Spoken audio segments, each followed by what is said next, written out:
adlaw mga suon. So naadit ta diri sa El Paso sa Talakag Bukidnon.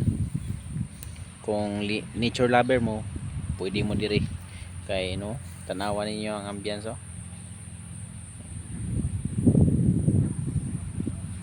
Giant prakata na siya mga kasuon, pero tsada kay siya kay kana na trim siya ba. Nawa nya Carabao grass sa dayon. Ambience na bukid. Bukid. Mo ni siya.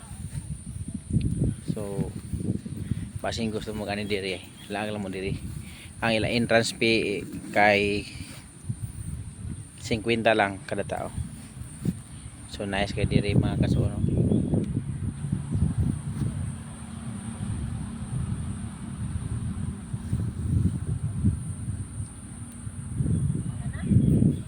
So mura to mga kasuon. Salamat o God bless. Dalaygo ng Diyos.